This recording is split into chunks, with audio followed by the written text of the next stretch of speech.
Bonjour à toutes et à tous, me voici, me revoilà aujourd'hui pour un haul AliExpress. Il y a un peu un mélange de tout et même pas que du scrap. Donc c'est parti. Donc tout d'abord j'ai acheté ces deux rouleaux là. Ce sont des rouleaux, ça se voit pas trop, mais c'est des points de colle là. Dessus il y a des petites pastilles qui sont collantes double face. Malheureusement ça se voit pas trop. Mais voilà, c'est ça. Vous devez me croire sur parole.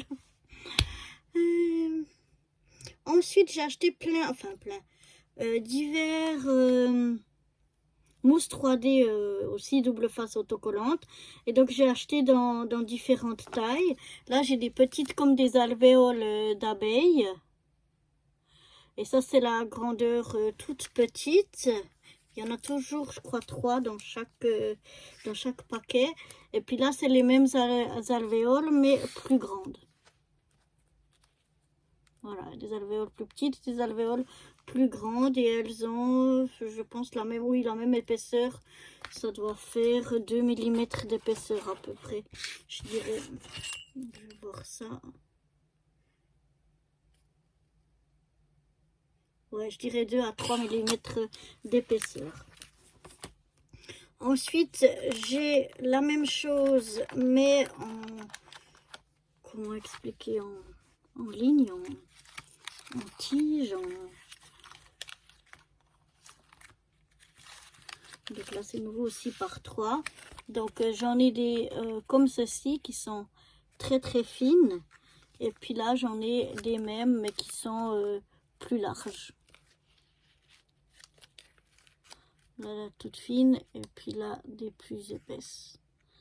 Voilà, c'est donc aussi de la mousse 3D double face. Par contre, celle-ci, elle me paraît un petit peu plus épaisse. Je dirais, oui, bien 3 bons millimètres d'épaisseur. Mais voilà, donc ça, c'était tout pour les mousses 3D double face. Parce que bon, j'ai en rouleau. Je sais pas où j'ai mon double face. Vous m'avez déjà vu l'utiliser souvent. Ah, il est là. Il y a un morceau. Voilà. Ma mousse 3D que j'utilise normalement, c'est celle-ci.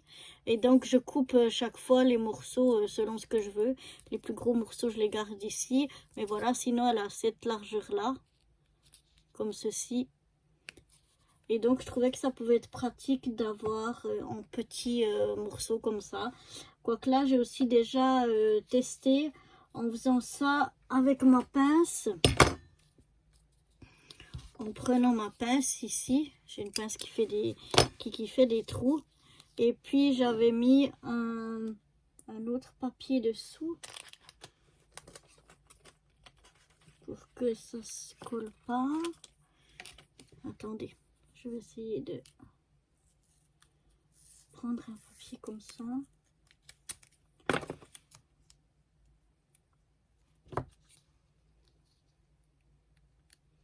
Pour mettre contre le côté collant. Bon là, ça me fait plus d'épaisseur, donc je sais pas si je vais y arriver. Mais voilà. Et j'avais fait comme ça un trou. Donc comme ça, je peux renlever ici le papier. Celui-là, il colle pas trop. Donc comme ça, j'ai fait, vous voyez, un trou ici. Et puis dans ma pince ici, je peux récupérer le morceau que je viens de couper. Voilà, il est ici. Et comme ça me fait la même chose un peu que ces petites alvéoles en fait. Ça peut aussi servir comme ça. On peut utiliser les deux. Mais c'est clair que c'est toujours plus pratique si on a la chose qui est déjà pré-découpée.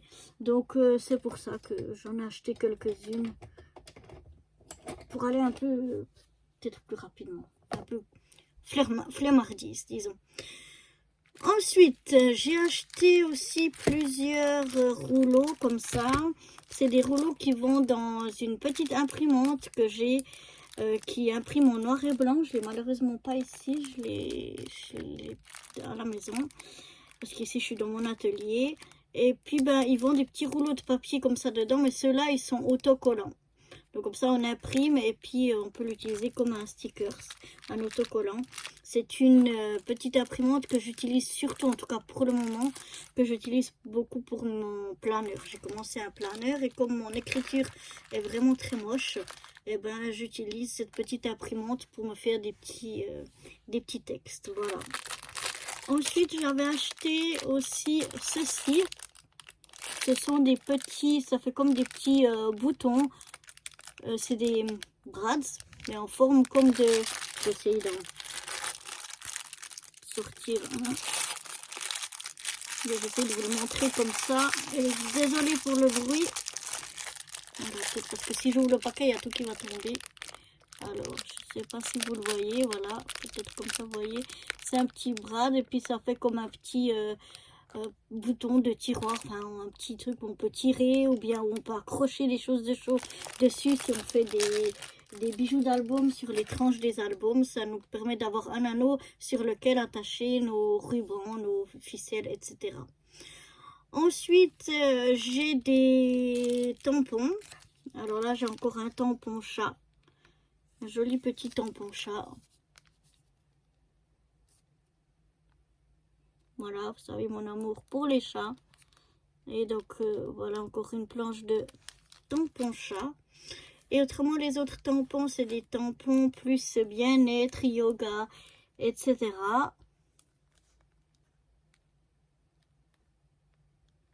Là on voit relax, des positions de yoga. Donc voilà, ça c'est pour la première planche de tampons. La deuxième planche de tampons, elle est comme ceci. Voilà, on a aussi une palette pour les couleurs. Enfin, on a plein de choses. On a je dis n'importe quoi. C'est pas une palette de couleurs, c'est une empreinte de pas. J'ai cru que c'était une palette de couleurs, mais non. En fait, c'est une empreinte de chaussures. Je suis bête. Mais il y a des haltères, il y a... en fait, c'est fitness et yoga, un peu tout ce genre de choses. Parce que j'ai plusieurs amis qui font du yoga ou du sport ou comme ça. Donc ça peut être sympa pour faire des cartes.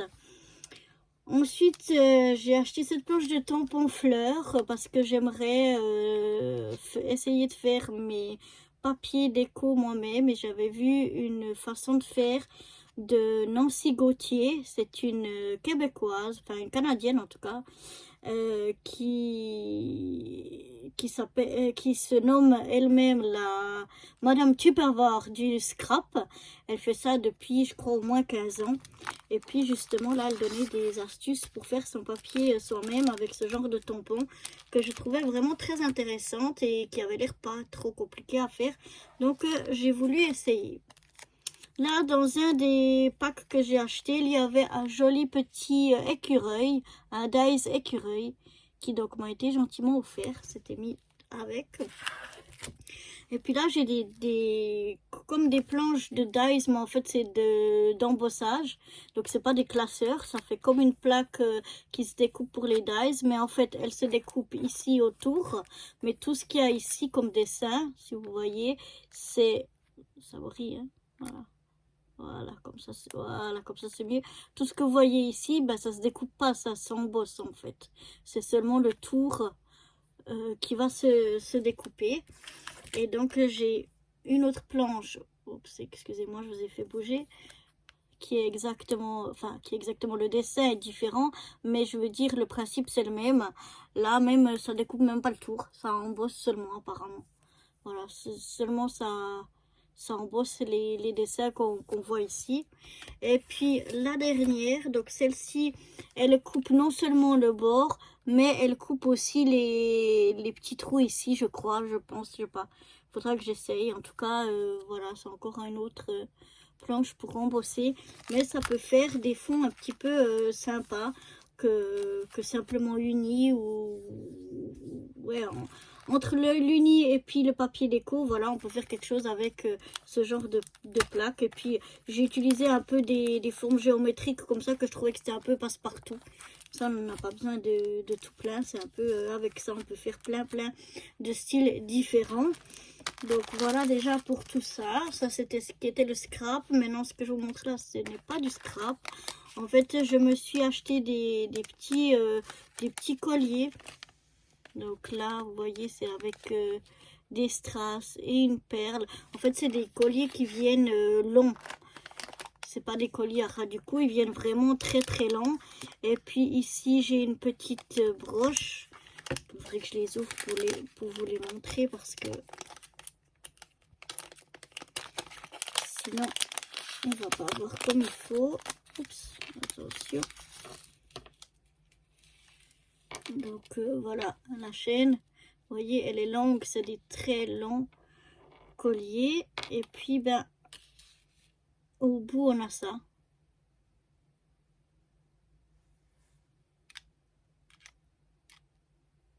On a ceci. Donc, c'est très joli, je trouve. Ici, c'est une broche.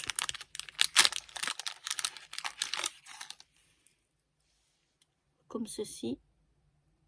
Des fois, j'ai des choses que je trouve trop ouvertes. Et avec la broche, je peux fermer un petit peu. C'est pas trop lourd. On essaiera, on verra. Ici, j'ai un collier que j'ai pas forcément besoin d'ouvrir. On voit bien comment c'est. Enfin, quoique, non, on ne voit pas. On voit que le motif en métal. Mais en fait, voilà. Là, on a la longue chaîne. Et ensuite, on a le motif. Et ensuite, on a comme un grand pompon. Et donc, voilà ce qu'on a là. Et après, le pompon. Donc, voilà pour ce collier-là. Ensuite, j'en ai un autre. Je trouve que les colliers comme ça fait joli. Ça fait décorer peut-être des pulls qui peuvent être assez simples. Donc, j'aime bien. Et surtout, ceux que j'ai trouvés là, je peux assez bien comme je suis pas très grande, régler un petit peu la hauteur. Ici, j'ai un peu quelque chose qui est emmêlé, voilà. Pour que ça m'arrive pas quand même tout en bas. Donc là, de nouveau, on a un long fil, cette fois qui est fin. Et puis après, ici, on a ce décor là. Avec aussi un petit pompon au bout. Donc, voilà.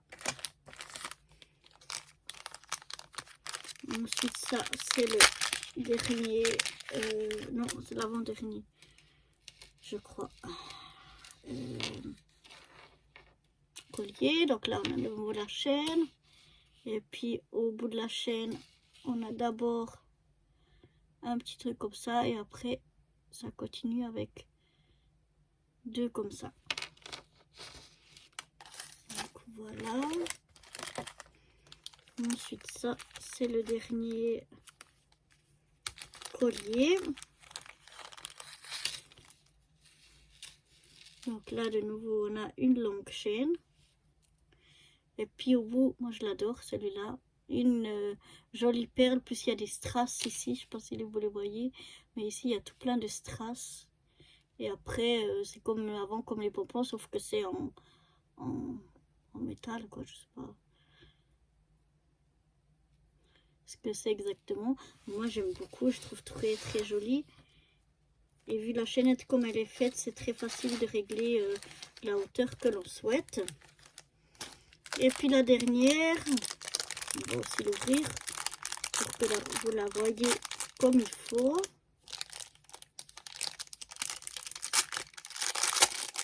Désolée pour la bruit.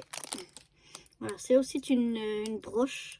Alors celle-là, elle est plus grosse, donc elle sera peut-être plus lourde. Mais quoi qu'elle a assez légère. Mais voilà. J'aime beaucoup aussi. Donc voilà pour ce petit haul d'hiver et pas que du scrap. J'espère qu'il vous aura plu. Et moi, je vous dis à très bientôt. Bye bye.